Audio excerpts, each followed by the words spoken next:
Hello everyone, and welcome back to a special edition of Bend Don't Break. Today we're revisiting episode number 19, a memorable session recorded on November 12, 2019, featuring the amazing Ryan Masales, or also known affectionately as Chopper. Ryan's extensive experience with the Delta Police Department and various other Canadian police agencies as an undercover operator played a pivotal role in solving the high-profile Delta Police homicide case of Lord Zendry. During that recording, this powerful episode, Ryan was bravely battling brain cancer, a fight that he sadly lost on March the 26th, 2020. As we mark the 4th year of the anniversary of his passing, we honor Ryan's legacy by sharing his story once more. His life was a testament to courage, resilience, and an unwavering commitment to justice and family. Ryan was a cherished father to Ryder, a devoted husband to Estelize, and a beloved son of Terrence and Margaret Masales. His journey inspires us, reminding us of the strength found in love, the importance of perseverance, and the impact of a life well lived. Ryan, your spirit continues to inspire us.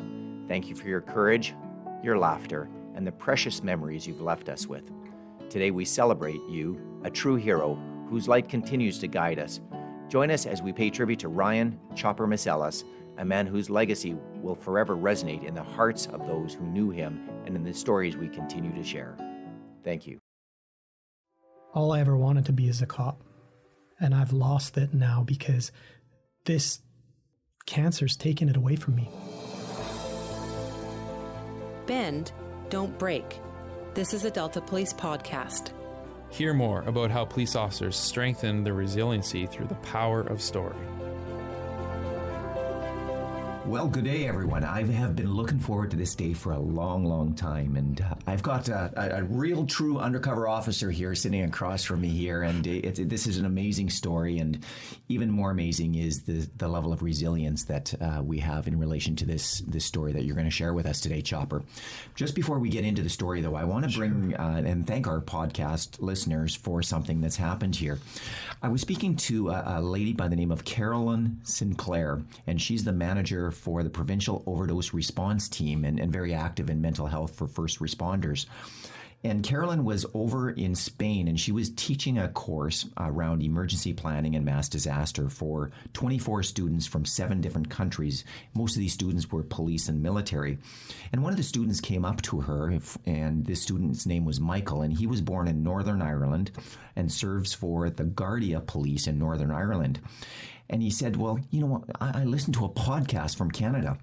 And Carolyn asked a little bit more about that. And he is a listener for the Bend Don't Break podcast and comes from Ireland. And he said, I could never really talk about mental health in my organization. There's a stigma around mental health.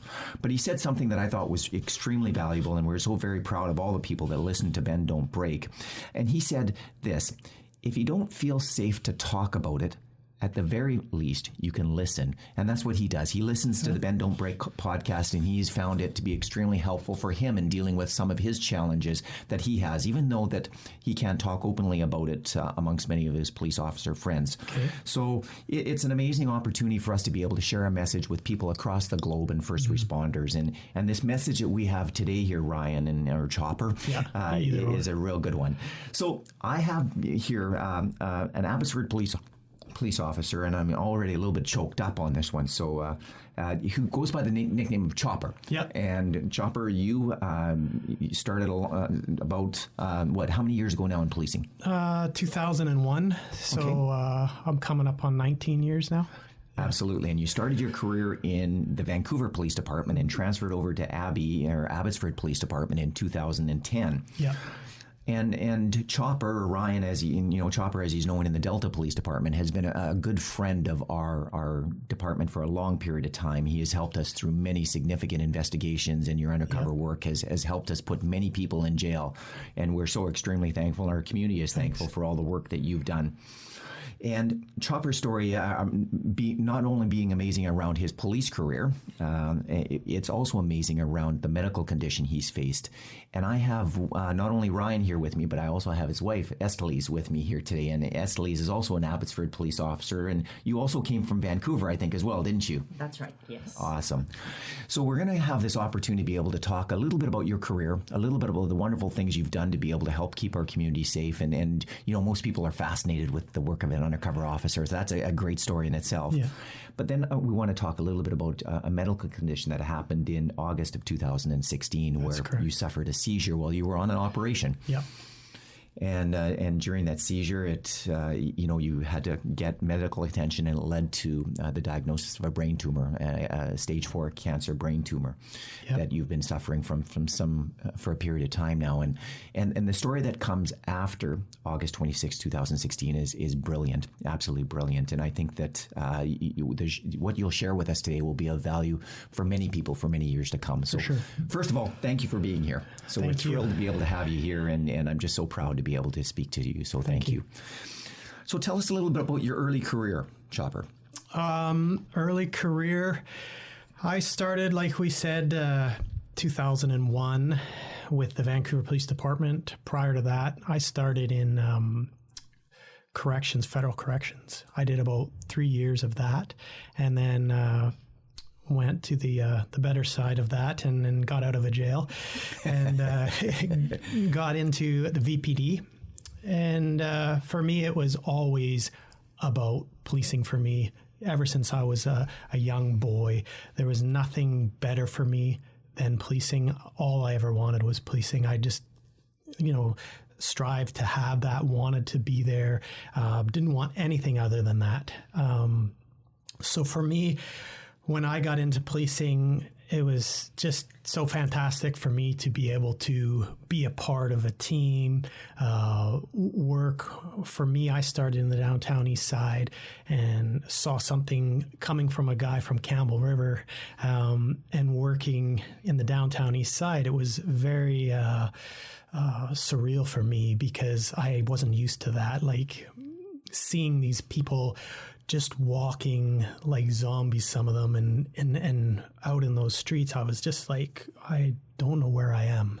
So, but you also then transition at that point in time from feeling like that because you're such a small person in Campbell River. Now you're in the downtown east side in Vancouver, and then things switch too, because now you're working every day of your 4 on 4 off, and now you realize you're not dealing with these zombies anymore. It's not them walking around.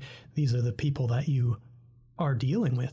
So for me, I transitioned very quickly into a person who never was involved with drug investigations or anything.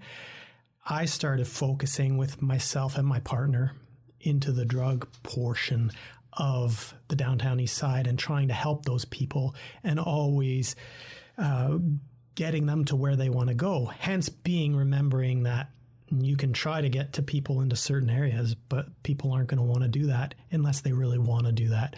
So we always, whoever I worked with, we always tried to get those people to the positions they wanted to get to and help them in life. But there's always going to be the people that you want to help them, but you can't because it's their choice to make. So for me, to make a fast forward from that, I spent my first 5 years in the downtown east side and getting into surveillance areas. And then from there, I went to a drug unit in Vancouver Police. So I spent about 4.5 years in drugs there. And in that's where I kind of got into the UC work as well, doing that.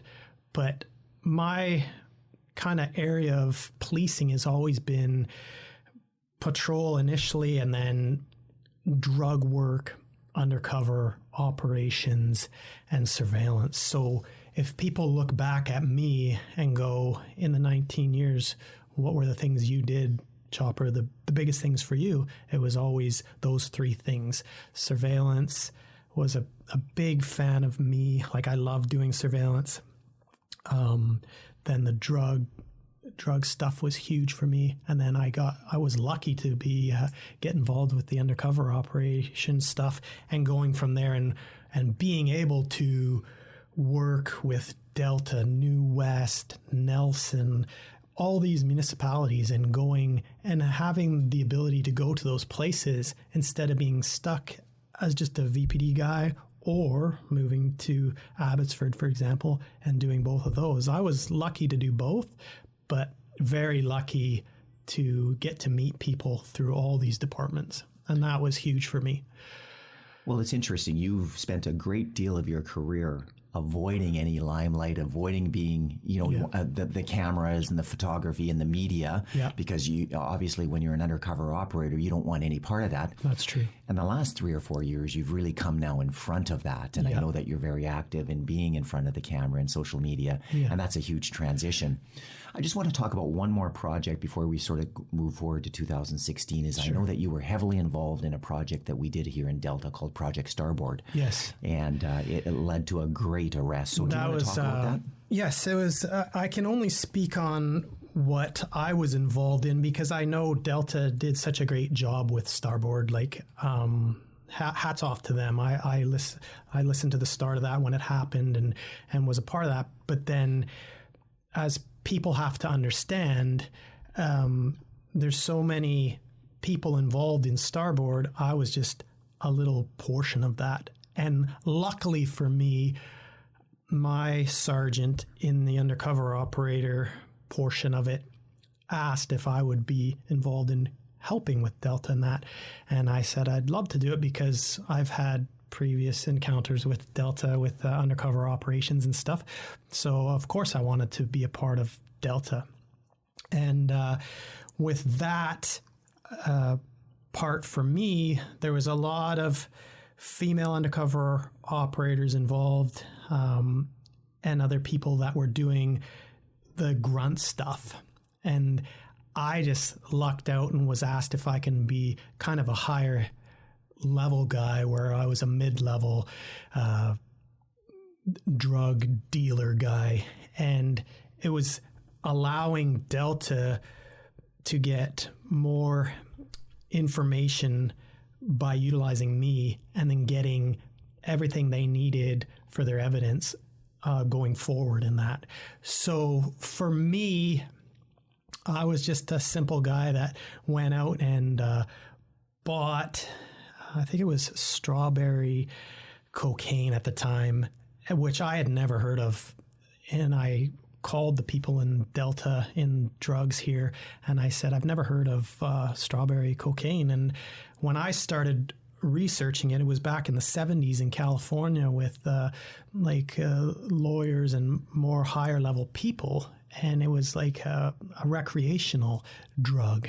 And so I had to do some research before I just came out and said to the bad guy and said, oh, I want to buy strawberry cocaine. Like, you kind of know what you're talking about before someone challenges you on that.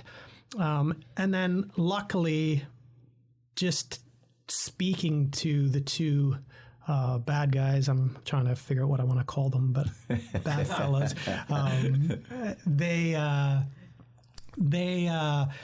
they met with me, and it was just a meet and greet thing that actually occurred between me and it was supposed to be the younger guy. I probably shouldn't say names, but we'll just call his first name's Adam. Everything's been dealt with anyway, so they're in prison and everything's been dealt with. But it was supposed to be me and this young kid just meeting in Richmond and asking about buying drugs. And so there was nothing to worry about, I thought, but he was challenging me and going after a lot of things that, I was asking, and he was trying to figure out if I was a cop, really, right? So, but at the end all be all, it was supposed to be this young kid, but the main guy showed up on the very first day, and he wasn't supposed to be there. And so it was kind of worrisome for me at first, because I was like, I don't want to blow Delta's whole job and mess this up. And you're by yourself too. Like, you have people that are going to help you, like cover people and everything like that. But eventually it's no different than you and I. If we're going out together and it's just you and I got to figure out how to get through this, and you got to figure out how to get through me, and we got to do that.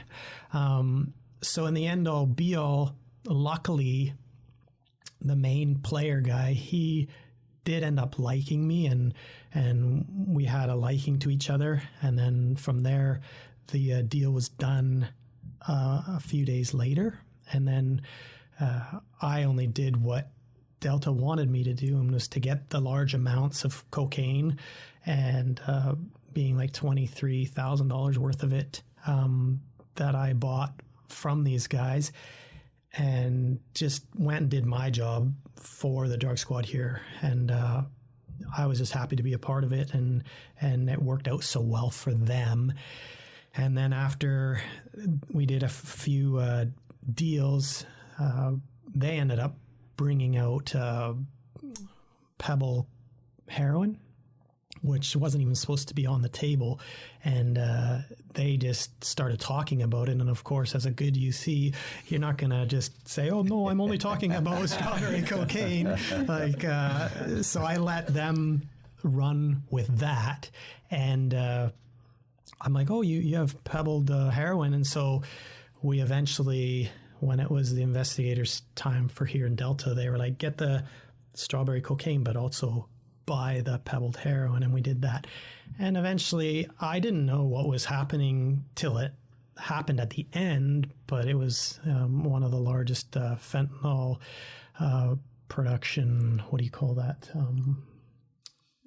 Labs? Lab, thank you. Yeah, labs, yeah. That's exactly what I'm trying to say.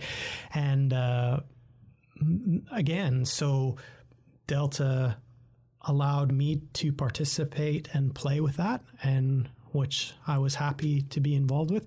But in the end all be all, it's always what Delta did. That was their file, and they did a really good job with the whole thing. So, well, the truth be known, everyone, that Chopper's being very humble here. Certainly, he was instrumental in this, and anyone who's interested in it, it's called Project Starboard. There is news releases on it, well over $1 million in cash, all kinds of firearms, heroin, cocaine, fentanyl, and at that point in time, it was the largest fentanyl bust in BC at that point in time. Correct. I'm not sure whether it's been, what its status is now, but you were instrumental in that. So you're being very humble. Yeah, but thank you. You certainly were, were great and able to befriend both of the suspects on that particular file. So thank you. Thanks. So I'm going to move us a little bit into 2016. So tell us about that day back on August 26, 2016. And for the listeners, so I have Chopper's wife here as well, and sometimes he looks for a word. That the cancer has impacted his brain now in a way that sometimes he looks for a word. So if you see us jump in and try to fill a sentence, Chopper's given us the sign that's help fill in the sentence. That's right. Yeah. And we're trying to work through this. So I'll let you go to August. Sure. So August 26th, I believe it was, correct? Yeah. 2016. Usually I would never even remember that day or date, but it's actually one of the biggest days or dates in my life, as I am right now, 45 years old. And he looks 29. That's right. I remember that day. I was actually working as a surveillance member with CFS-EU. For those people, I don't know if you want to... Sure, and that's our gang unit. So typically in the lower mainland here in the Vancouver area, we have a coordinated gang unit with integrated teams. Yeah. And they do a ton of really great work in relation to big the files. Gangs. Yeah, and organized crime. Yeah. Yes. So it was just like any other day for me. I guess I'll get to it in a second. The reason why, the one part of it was the best thing that could have happened for me was I was afoot that day in surveillance. So obviously for people in surveillance, and I'm not giving anything up, a driver and afoot, to me afoot, I just wasn't driving that day.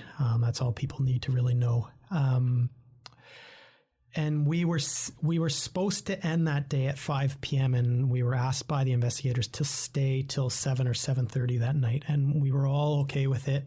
Everyone on the team was ready to do that.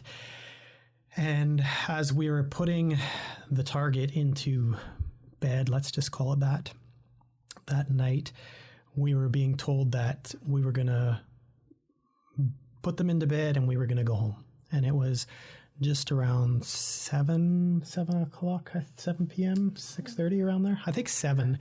And I heard them call us to get up into other vehicles. And my partner wasn't even there at the time. He was at a set somewhere else in surveillance. But the road boss happened to be driving by and just saw me and said, "Jump in." I jumped in, and we were going to go to do a debrief, and we were going to leave to a different location to do that. But on the drive through the location, I remember this. It's funny because there's some stuff that I can't even remember with my brain from last week, but I remember this pure as anything. I was looking to the right, and my driver was looking to the left on Granville. And we went through Granville, and I cleared my side. The driver cleared his side, and we went to the next minor. And as I was clearing my side, all of a sudden, I just went out. And from what I don't remember anything, but what I do remember is what was told me by my driver. I've always been a joking type of guy, and at first he thought I was farting in the car, but I actually wasn't. I had fallen over sideways because he couldn't see me, and I had a grand mal seizure, and I started frothing. So when I actually turned the other way and he saw me, then he was like, "Oh my God, what's happening?" And then he called the proper people that you need to call through the surveillance channels, and then dispatch and everything. And what ended up happening is I had a pretty bad seizure, obviously, and I started frothing out of the mouth, and I don't remember anything. And then what happened after that was about 10 or 15 minutes, quite a long period of time. I remember waking in an ambulance, and that's all I remember. And the first thing I said, there was 2 guys in the ambulance, one guy driving, and they said, "You had a seizure." And I said, "That's impossible. I've never had a seizure in my life." I said, "We were T-boned." That's what I said. And I said to the guy, and he's like, "No." And they're working on me doing stuff, and they're putting lines on me. And I'm like, "No, I had, we were in an accident. We were T-boned. I just didn't see what happened." And we kept fighting, him and I. And, but the crazy thing that started happening was there was only 3 things that were happening. I was, very sweaty, and, I felt vomiting all the time. Like I just wanted to vomit and vomit and vomit. And I kept saying to them, like, "I'm going to be sick. I'm going to be sick." And the other problem was my brain was really starting to hurt. Like it felt like you had, what do you call that again?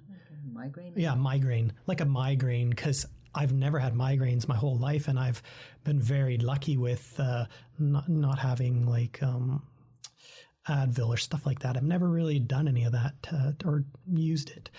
Just been lucky. And so after those 3 things, literally within 2 minutes, we arrived at VGH. And luckily we were close by. We weren't very far off. And then they took me into, what was the area called again? Sorry. Emergency?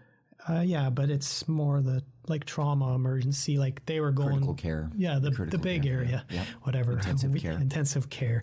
And I remember when I was kind of waking up there and figuring out what was happening, I had no idea where I was. I know the doctor was looking at me at the kind of the front of where my feet were. And that's when I first saw Estelize and my son Ryder. They were kind of behind the doctor, and he was saying to me, "Do you remember the day this is?" And I said, "I have no idea." And I couldn't even make a guess. And then he said, "Do you know who the president is right now of the USA?" And I was just looking, and of course, I cheated a bit, and I kind of looked past the doctor, and Estelize was kind of waving at me and trying not to make any noise, and she's kind of like, "The black guy," and I'm like, "Oh, Obama!" And then the doctor turned around and was like, "You can't cheat. Like, okay, you can't ask your wife." And I'm like, "Okay, well then I don't know." So I had no clue with anything, and then from there, to make it a lot faster and easier than just going on and off, that's when they started running me through CAT scans and MRI. And eventually, pretty much right away, it was a Friday, I believe. I think so. They wanted me, or it might have been Thursday night, and then it was Friday because I spent the night there. But they wanted me right away to do some surgery, or not surgery. Was that right? They wanted to do a brain surgery. Right away. They obviously were seeing some signs of concern and something was happening. But the first thing they did tell us was I had a tumor that was being. They were seeing it in the scan in my head. So I didn't really know what was going on, but I do remember them saying, "You have a tumor and we have to deal with this right away." But I still was kind of not believing that things were happening. I kind of had another Abbotsford member that had the very similar tumor in the brain, but it was benign. And that member met with me and told me what they had. And I kind of was like, I think it's going to be the same thing. Like, nothing's going to happen to me, because throughout my whole life at that point, I was still believing that I'm invincible. We're cops. We do this every day. And how is this going to happen to me? This isn't happening to me. And you'd never been sick a day in your life before that. So never. Literally like that. Just like that. It was like the middle of nowhere, like just came out, and didn't even think that something like this would ever happen. So from there, they actually did send us back home for a few days, and then early September, so like a week or a week and a half later, they prepped us for the first brain tumor, the surgery, yes. And we went out there, and my whole squad was waiting at VGH when I got there that day. I didn't even know that they were going to be there, which helps a lot, especially for someone like me. You want to be as positive as you can be, no matter what you're doing or going through, and fighting for everything that you can, but you can't do everything. So you do get that. People, even today, people come by my house just to stop in and say hi, and those people won't ever understand how much it means to me. They'll never, ever get it, because unless you're dealing with it, how do you understand? So it was important for me. We did the brain surgery, and I just thought everything would be okay, and we'd work our way through that. And eventually, when my brain neurosurgeon, when he brought us a few weeks later after everything, and he said, we got to go through everything. And that was probably the worst day of everything that ever happened to us. I know it was just Estelize and I that day. We left our son. We had my parents looking after our son. And I just remember being there, and I was joking and I was laughing with the neurologist, doing what I always do, because why is it going to change anything different? It can't, to me. Like, I'm going to be who I am. Even if you punch me in the face today, I'm still going to laugh when I walk out of here, because it's not going to make anything better for me. So I sat there and listened, and I remember that day because, remember, I'm a police officer and I'm pretty stupid. So aren't we all? So when it comes to someone who's a doctor and a neurologist or a neurosurgeon, any of those people, they're smarter than me. So he told us that day that he said, you have glioblastoma from what you had that during the surgery. And the first thing that came to me was, I have no idea what glioblastoma is, because probably there's ignorance in me and maybe other people too, because you've never had to go through that. And there's probably people that have gone through 55 other types of cancer that I've never gone through because I was ignorant to think of what they had. So when he told me, and he said glioblastoma, I looked at Estelize and I said, I have no idea what glioblastoma is. And so I looked at the doctor and I said, can you please tell me what glioblastoma is? And he goes, because I remember this to this day. And he said, do you know Gord Downey?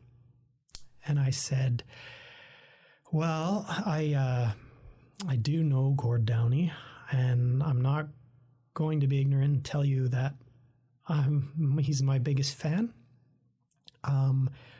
Growing up as a young child, I never was a tragically hip person.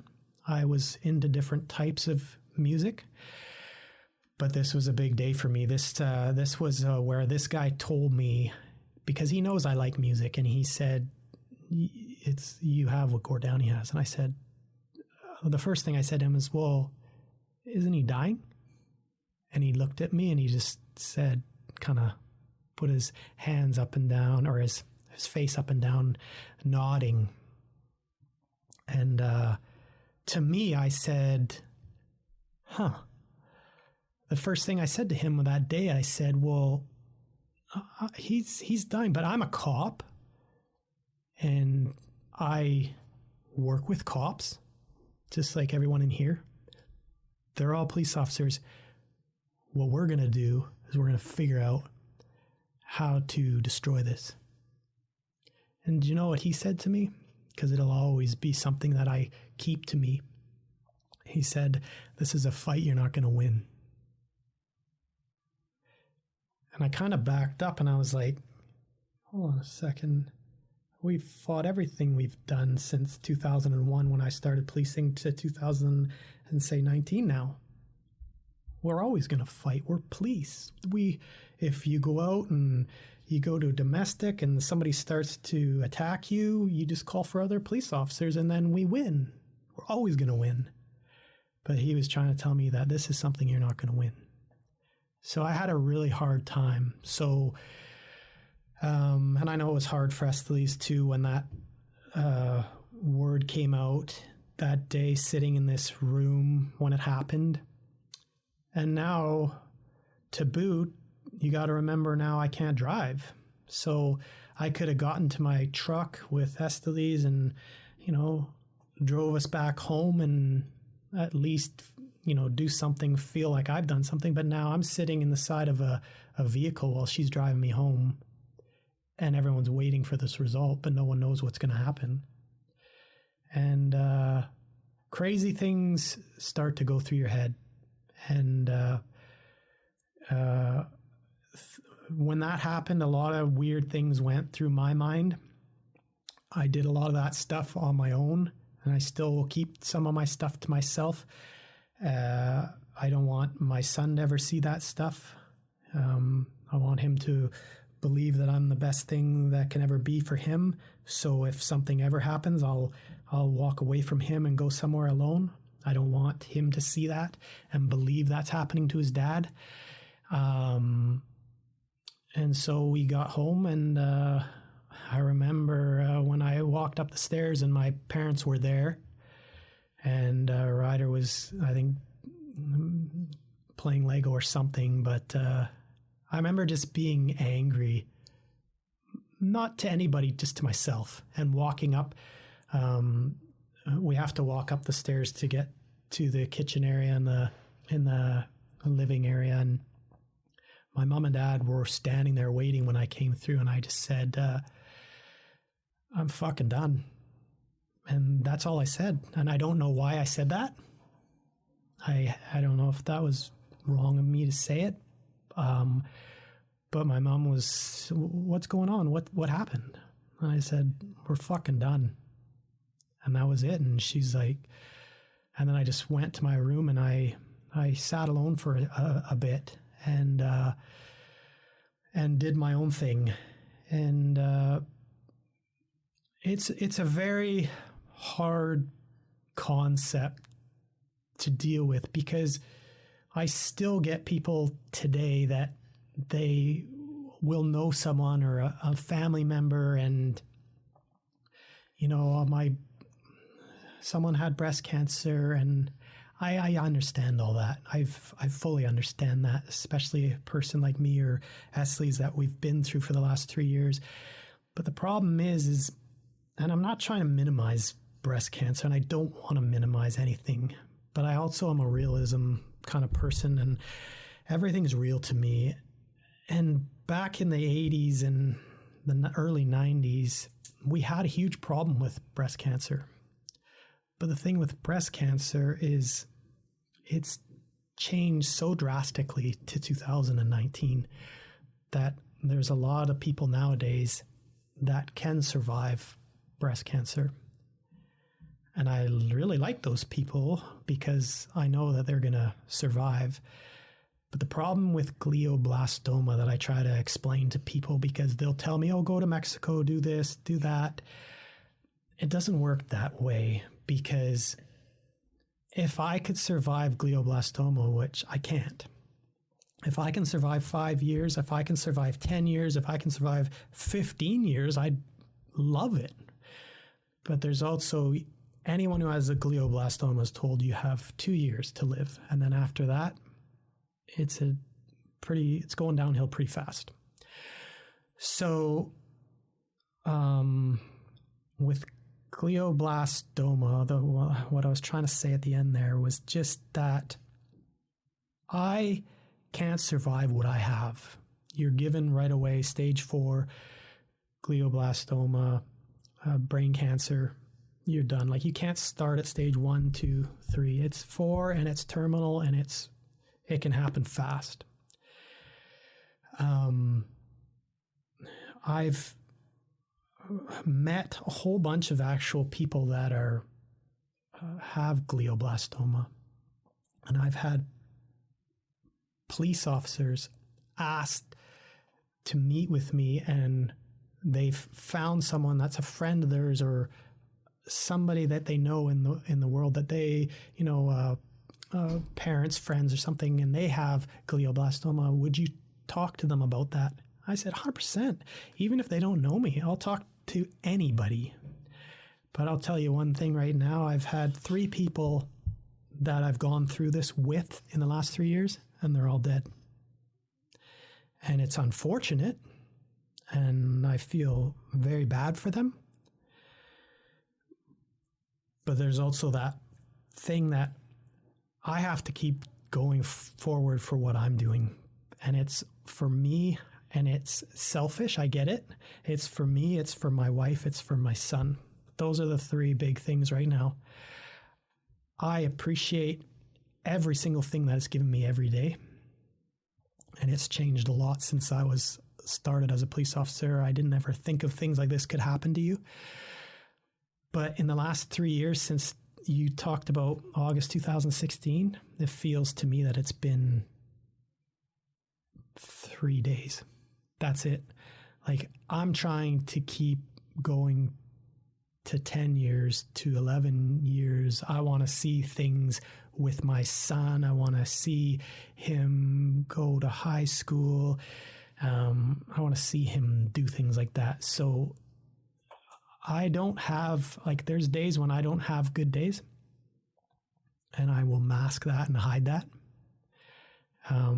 There's days I wish I could not hide that, because I think sometimes I'm too much pride, and I don't want people to see me in certain aspects.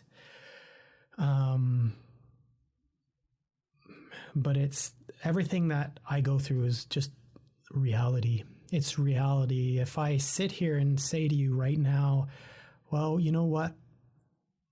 I'm going to get through this glioblastoma and I'm going to live.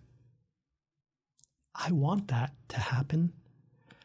But Estelize and I have talked about this for the last 3 years about there's always days I have to tell her about realism. Like, there might be a day I'm gone. Like, remember that. Like, we have to remember those things, because I'm not going to give up. I'm going to keep going, but it's tough. Well, I look across from you right now, and you look healthy. You've got this great hair, right? You look like you're fit, Yeah. and you look like you could go to work tomorrow. Yeah, I wish I could. That's how healthy you look, and yet inside your brain, right, you've got all this going on.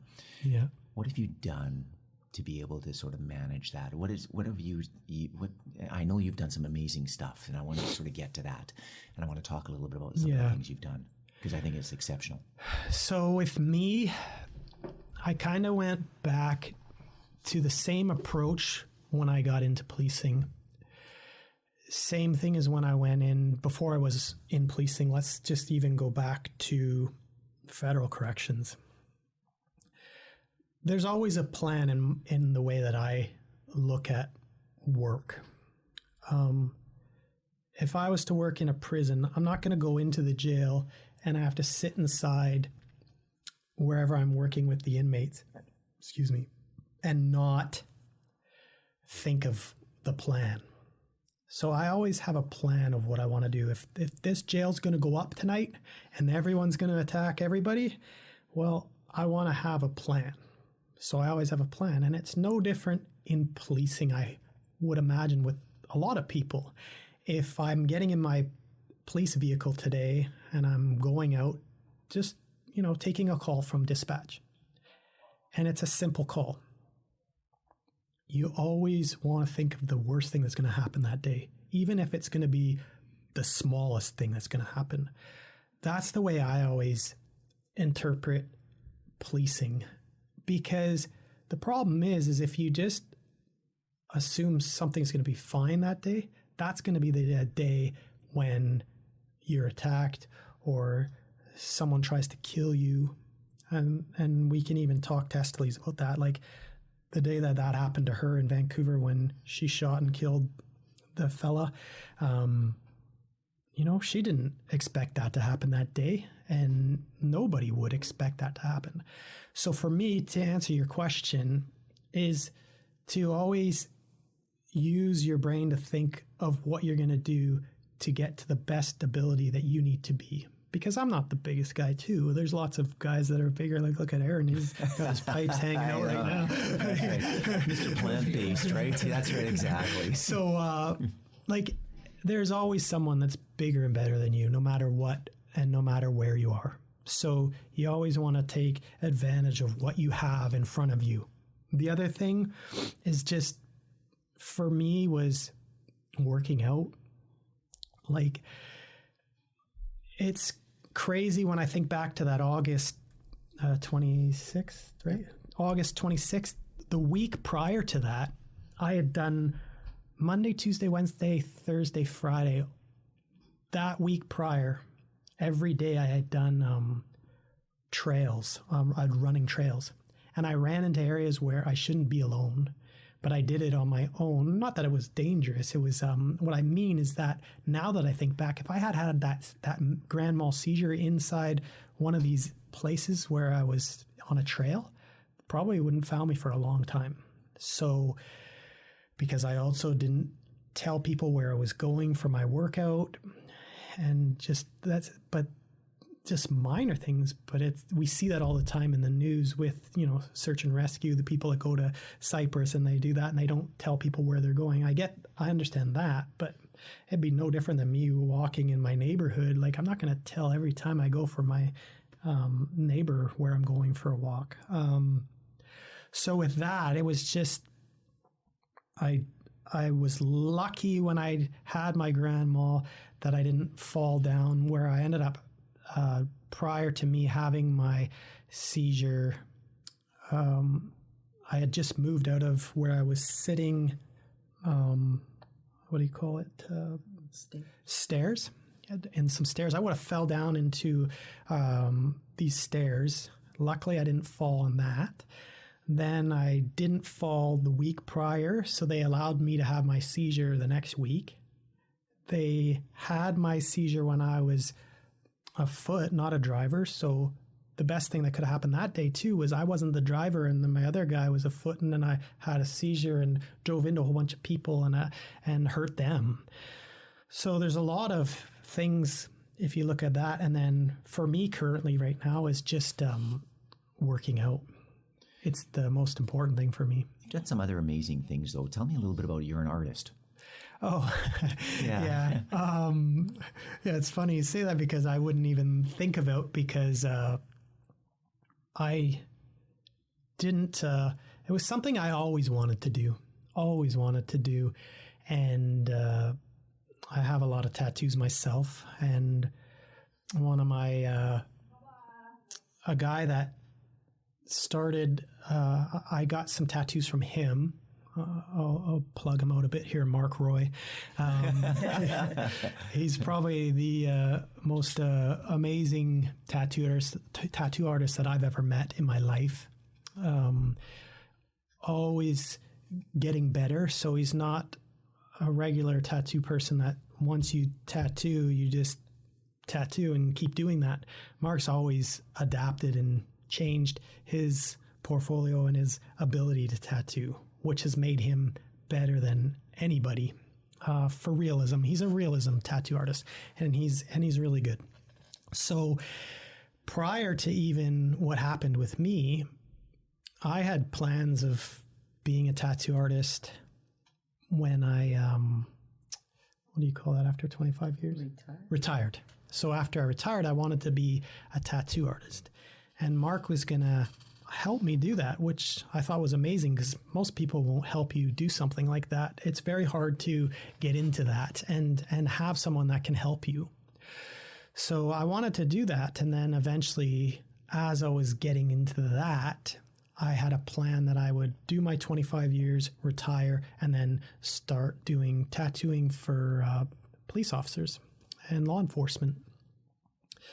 And then all of a sudden cancer happened, and that happened. But in the meantime, what happened with cancer is it allowed me, instead of sitting upstairs on my couch and feeling sorry for myself, and remember, it is brain cancer, I needed to do something that would stimulate my brains and help me.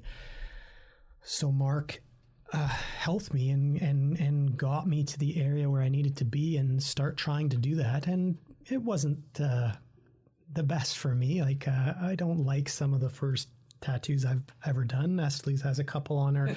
That I try to keep those ones hidden for her. And then if you look at like the legs on the bottom of her, the tattoos I've done later on, they're better, and I like those. But like anything, you have to get better at what you're going to do. Like, you can't just be a tattoo artist and be awesome. You have to start and get your craft to be better at what you're doing. And, I'm just lucky that I've had someone like Mark that allowed me to do that. And I make no bones about it. He's a fantastic tattoo artist. I'm nothing compared to what he is. I'm just happy to be part of it and be involved. And the best thing that ever came from that was, to be honest, a lot of people don't know the answer. I'll give you the answer. This is the first time probably that someone's ever had the true answer, is because the only people that I tattoo are police officers or law enforcement people that I know. I don't want anybody I don't know. And I've done 240 tattoos now in a short period of time. And they're mostly police people. And the best part of it is sometimes not just me tattooing them, is them being there with me, and we're alone now and we can just bullshit. If it takes 2 hours to do the tattoo, we can talk. If it takes, I've had a few people that I've done some pretty big pieces on them, which takes like 4 sessions or 5 sessions. So to be able to do that is just the best for me, because in the last 3.5 years of not being able to be a police officer, I lost a lot of remembering what I am and who I am, because that's the hardest thing in life. When I talked to you earlier this morning and I said all I ever wanted to be is a cop, and I've lost it now because this cancer's taken it away from me. I should be out on the road. I should be doing what I want. Unfortunately, I can't drive. I can't shoot. I can't do anything. And there's days that are terrible that I wouldn't want to be working anyways, because it just doesn't feel well. What's unique about being a tattoo artist, though, as well, in your art, is that you will leave a piece of you behind with everyone. So they will remember Chopper. Yeah, that's exactly, I'm glad you said that, because there's a lot of people that I've met in policing, and I will have that ability if something ever happens, that there are people that can live on and have a tattoo that I got to do. And that's huge to me, because the biggest thing that ever happened to me when all this happened, and you'll see crazy things, I've tried to do a rap studio in my apartment. Let's hear some rap. Done. Yeah, we'll do that next. I've tried to do a rap studio. Unfortunately, I'm terrible at trying to create all the electronic stuff. I've got a whole bunch of songs that I've written, but I just want to get them into these rap studios, or that type of idea. I've done some small podcast stuff with Ryder. I've had him do a podcast with me, and I'll tell Ryder, ask me questions, and he'll be like, "Do you like tigers?" And I'm like, sure. But it's genuine, right? Oh, of course. Who doesn't like tigers? So I wanted to make a, what do you call that again? Guitar? Yeah, I wanted to try doing a guitar and stuff like that, because I think what's happening with my brain is because everything has an ability to go from here to gone in a heartbeat, that I'm trying to do all these things that if something happened and it's gone, I want to be that guy that people can remember me and go, that Chopper guy, I want them to say he was an idiot. And I want them to say the reason he was an idiot, because we remember him police-wise doing undercover stuff, surveillance, drug stuff. But I also want them to remember all the tattoo stuff, any podcast that I do with Ryder at home. If I could do some rap songs, I would love that, because do you know why? Because I'm the type of guy, if I rap a song and it sounds terrible, I don't care. Because when I go away and that's left in there and Ryder can look at that, I want him when he's 16 to go, if something happened to my dad, and go, my dad was cool. My dad was a cop. He tattooed people. He was a stupid rapper. Like, he thought he was a rapper. I want that. I want all that stuff, because if I don't do that now, I'll never have that in the future. So anything I can do like that, it's selfish for me, but it's what I want. I don't know. I think it's the hardest thing I try to struggle with right now is just that word legacy. Like, what are you going to have when it's gone? Because I didn't think it would be gone. I think I'd be here 90 years old from now, and, you know, with everybody else. And, you know, and I'm saying it still can be. I'm not saying it can't be, but I just want to do as much that I can do, that if something did happen, people will remember me. Because my fear in life is, yeah, we're all gonna, like, there might be that day when all of us are there at that funeral home and I'm gone, but I've never been big on that. Like, I'd rather have 20,000 people at a funeral home and we all have fun and think about me. I'd rather have that. But what I definitely don't want is 10 years from now someone to forget about me. So that's the biggest thing. Good for you. Yeah. Now, sort of before I start wrapping up here, Estelize, I do want to speak to you just shortly, because you're also a police officer, and you have also been involved in critical incidents. And man, you know, who would think this family would have such challenges, right? You know, because, you know, I'm thinking back to the time that you were involved in a critical incident and unfortunately had to use lethal force to be able to protect yourself and protect the community. So how have you been able to manage this along the route? I think the biggest thing for me has always been I've never been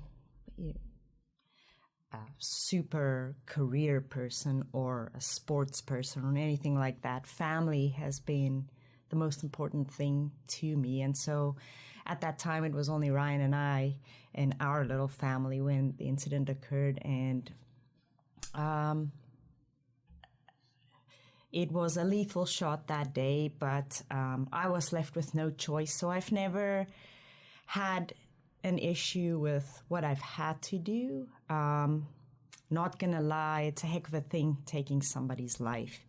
When you're a normal person, there are days where it seems a little bit surreal, like I had to take somebody's life. And I find myself floating a little, if that makes sense. And then I come right back down because I realized that day I wanted to live my life spend the rest of my life with Ryan. I'm sorry. Today. I got to take, You're married to an undercover operator. I can only imagine what that is like. Yes. That's right. He's on time all the time, right? No, I'll be home at 7. Okay, yeah. 7 the next morning. Yeah. That's right. Exactly, yeah. Our life has kind of been a crazy life, but I really wouldn't have it any other way. I think that's kind of, how we've always lived. And I think just having Ryan and Ryder, I call them my boys for many reasons, is really all I needed and to make me happy. And so this particular incident, it's been helpful seeing. I talked to Dr. Randy Makoff from time to time. And I would highly recommend that. I know there's the stigma on mental health and all that is very real. I think it's great how we're sort of coming out of that trend to get people the help they need, because you can live. It doesn't have to be a disability, with the right help, and you can move on forward. You grow from it. Absolutely. Right? Yes. It definitely does. It changes you, but for the better if you choose that and if you get the right help, and it's out there. And I would say to anybody, don't let anything like that hold you back from anything you wanted in life and, are striving for. So I would say managing the situation prior to cancer was the big thing for me, was the love Ryan has always shown me and the support. I remember when the incident occurred, I just wanted to see him. That's all I wanted. And, obviously seeing a professional talking about it, getting some pointers and then moving on. I have, since 2016, not thought about it too much. Everything has taken a background to this, and now I feel like the most important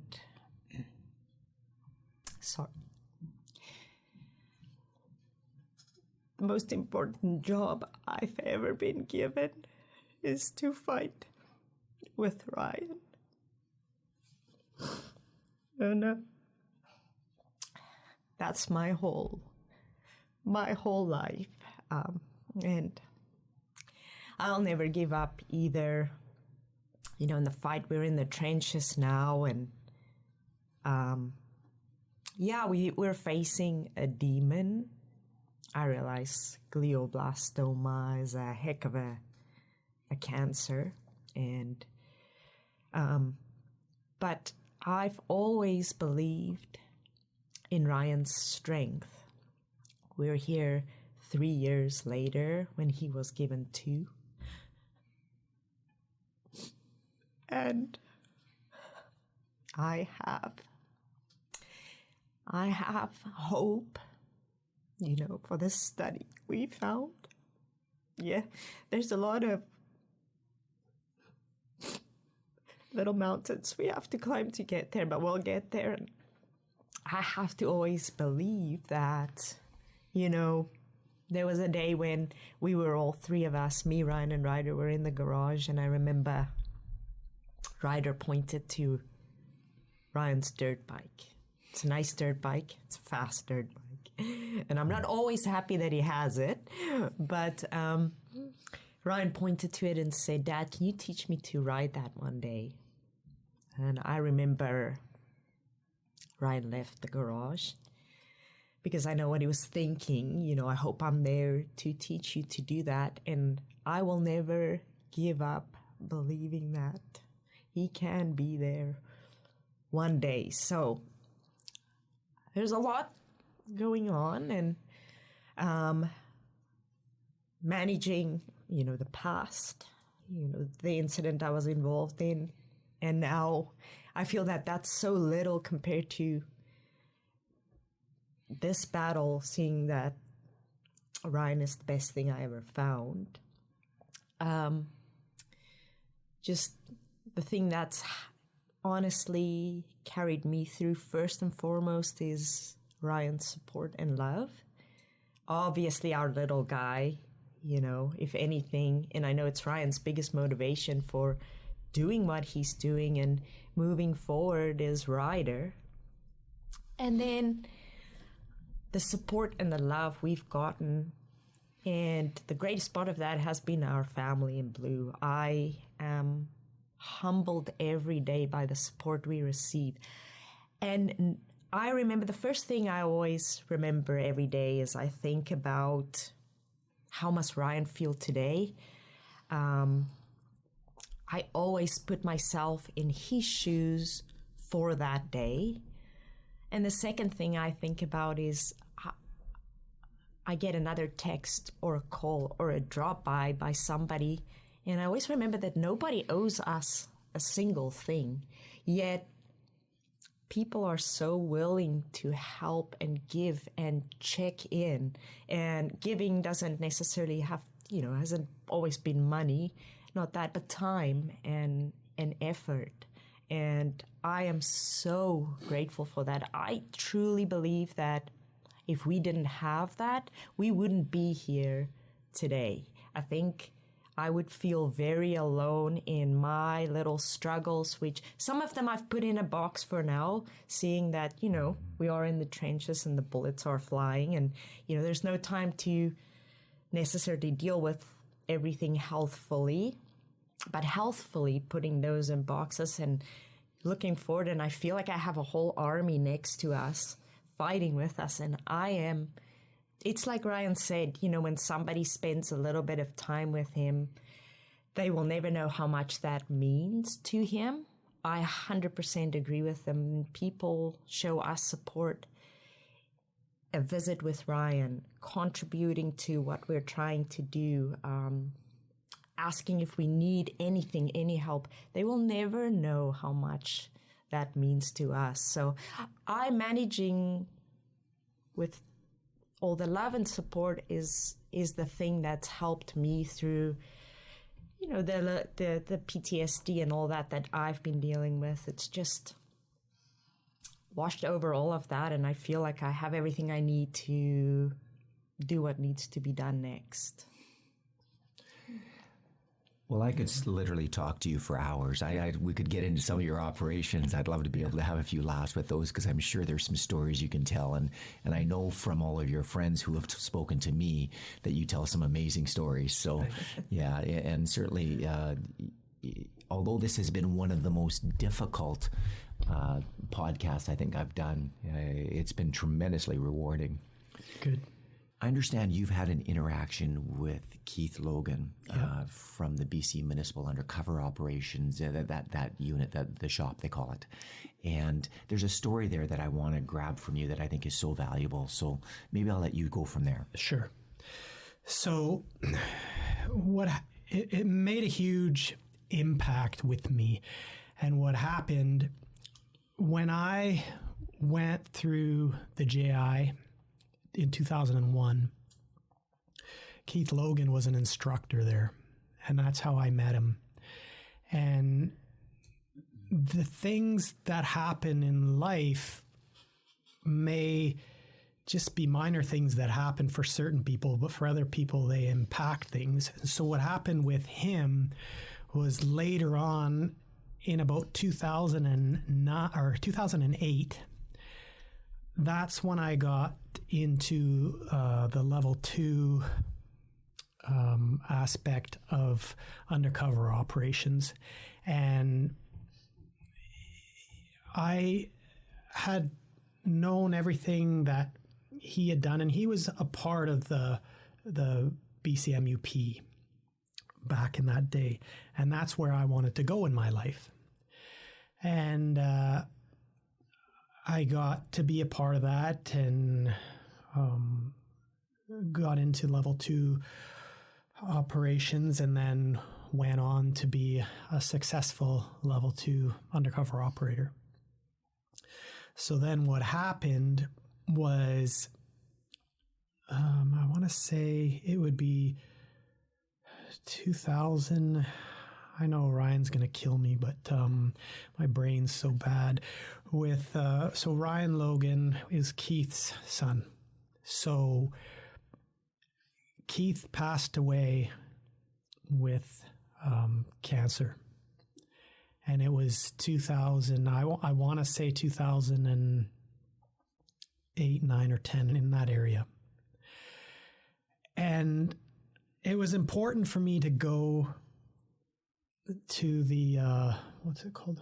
The name I'm trying to say? For the funeral? Ceremony. The funeral. Yeah. So it was important for me to go to Keith's funeral, because not only was he one of my instructors, which I thought was very important, but he paved this way for younger people like me that were now getting into undercover operations. And to me, I'm one of those guys that you always gotta, pay reference to people that started something. And it's not like I started the undercover operation. Like, these people paved the way for me. So I felt I had a hard time going to the funeral for Keith. And I never, when I walked away that day, I never spoke to Keith's wife, and I never spoke to Keith's children. And then as I left that and things moved on, And obviously, what happened to me with cancer. I was teaching at the JIBC. So now I'm thinking I'm kind of like back where Keith was. He's teaching, I'm teaching. And I just happened to go this day to teach the recruits, because I sometimes will teach the recruits when they're there for their drug days, whatever you call that. They do about 1 or 2 days of drug investigation. Thanks. So I've been doing that with the JIBC and helping them out with that. And the one day I was there, one of the sergeants said, Keith Logan's son is in the class. And Ryan is his name. And he didn't know that he would even know who I was, because he shouldn't know. But it meant a lot to me. So what happened, as I had to teach this lecture for the whole day, and he ended up being sitting right in front of where I would talk the whole day. And I couldn't stop but just thinking of him and thinking of Keith. But trying to do my job like you would as any person that does a job, I needed to do the job at hand, and that was to do this lecture for all these recruits. And then finally, at about 3:00 in the afternoon, it was time for them to go. And he was going to walk past, and he shouldn't know any different. But for me, I reached out and I grabbed his hand, and I asked if he would be okay with me talking to him. And he said, yeah, it's no problem. But he at first didn't know who am I? Like, who's this weird guy with a, beard and crazy hair and stuff? And so, but I also wanted the people to get out of the room so I could talk to him one-on-one. And it was not about anybody else. It was just about me, and I needed some information from him, and I couldn't do anything other than getting this information. So we kind of stood there for a second, and I asked him, I said, my name's Ryan, and obviously you know who I am from the recruit or from the class we just did. I know your dad. I just wanted to, get to it right away, and said, your dad was one of my instructors at the JI. And he said, oh, I hear that from people. And I said, yeah, but it's important for me. He was one of my instructors, and he really paved the way into undercover work for me. And it's important for me, and I need to kind of explain that to you. And he heard, before I kind of talked about the drug stuff in that morning, I said, I have cancer, and kind of went over my story for them. So he knew what was going on. And then I eventually said to him, I said,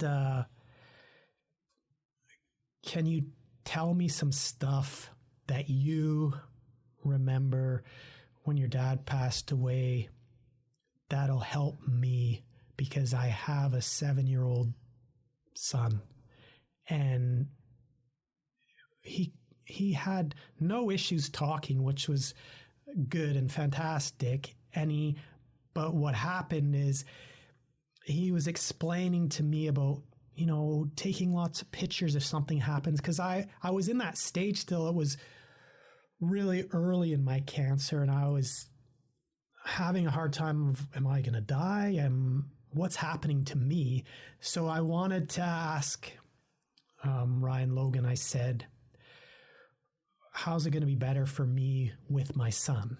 And he said, well, take lots of pictures, because you need to have a lot of pictures with your dad, like with my dad, he was explaining. And I said, well, I understand that, because it was, remember, back in a while back with his father passing away. and he didn't have the technology we have now. And I said, I've been doing a lot of Instagram pictures with my son, and the reason I take those pictures on Instagram is so if something happens, my son sees that.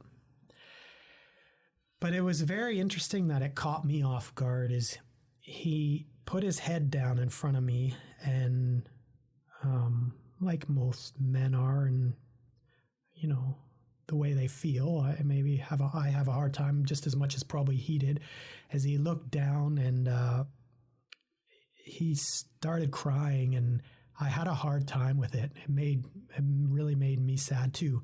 And he says, I miss my dad's voice. So it really hit home for me with him, and this person that I don't really know him, but I knew his dad, and he was willing to talk to me about something so special with him and his dad that he allowed me to talk about that.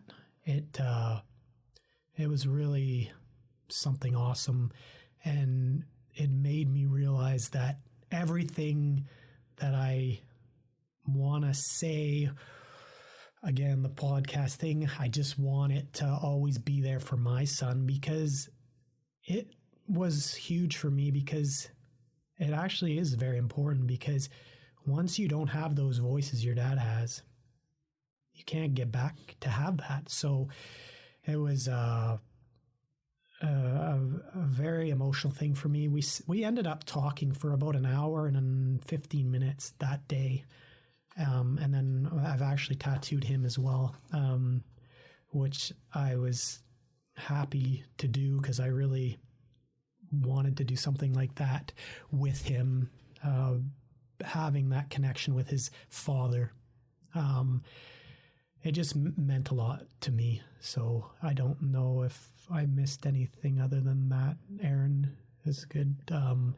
It was just a very important thing. And I know there's things that I'll forget to talk about and stuff. And I'd love, to talk to you for hours and days and stuff. And I could find stuff. I'll go home and think of something else I think would be important that could help someone listening to my cause or our cause, Estelize, and everyone. But I think the biggest thing Estelize nailed it was just every single person that's been around us since 2016 has been amazing.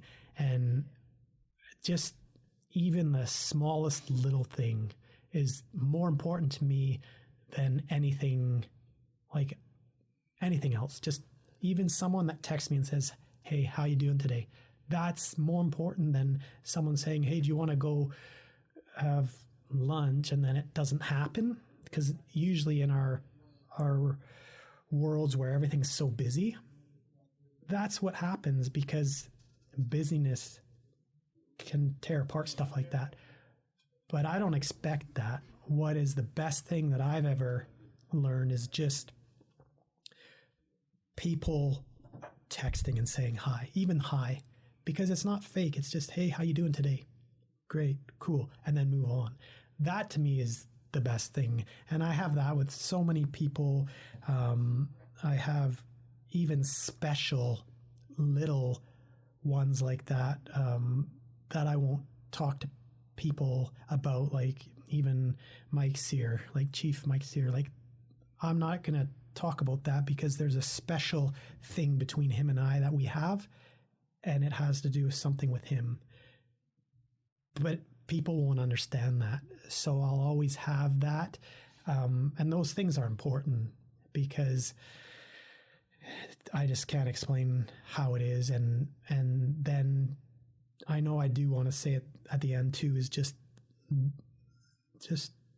that I thank everybody for everything they've done for me and for Estelize, and they'll never understand. I can't even, talk about how I can make that better. It's difficult. Well, first of all, thank you very much for both of you being here. And I do want to just sort of cover some things I think that are so important that you've said as well.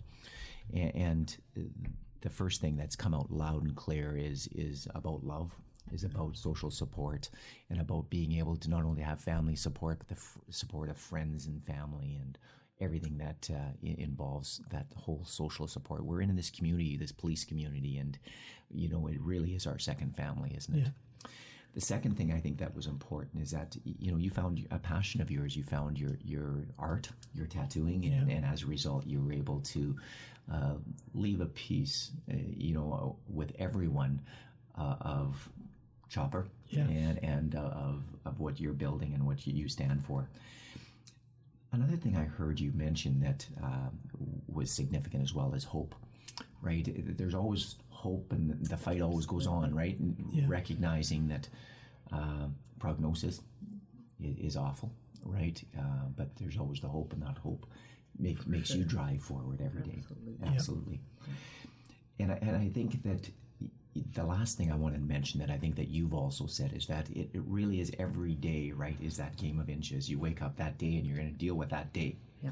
And if you can't focus too far ahead, right, because you don't know what that future may look like, but you focus on today, and today will be the best. And certainly those are lessons for all of us to be able to take away. Chopper and Estelize, thank you for coming in. Thank you. The only thing I don't want to add any insight. I think everything's been has been amazing. You coming here and telling us your story, as you as Estelize as well. I just had one kind of little quib, kind of funny note that I was listening to you tell your stories is about the tattooing and Estelize being your canvas to learn on. And thinking, if you're sitting across from Estelize, she's a smaller lady, and I'm thinking, man, you had to get good quick because you didn't have a big canvas. That's right. That's it. That's all I was. No, it's just small. Well, let me conclude here by saying, that, number one, you're beautiful people, right? So thank you. Thank you so much for the honor of being able to hear your story. Oh, thank you for letting us come. It's awesome. And for what it's worth, it seems very insignificant after hearing your story, but I do have what we call a commitment coin from the Delta Police Department, and just in relation to your commitment to sharing your story, and hopefully people can learn from it and feel better for it. So, you know, we'll give that to you, and thank you so much for what you do. Thank you very much. We appreciate that. That's awesome. Thank you. I would encourage all the listeners to be able to go on to our website and be able to take a look at the pictures of Chopper and Estelize as well, and you get a good idea what an undercover operator looks like. There you go. That's right. He's a true undercover operator, and great police officers as well. So thank you for this gift you've given us, and I hope all is well into the future. So thank you. Thank you. Thank you very much.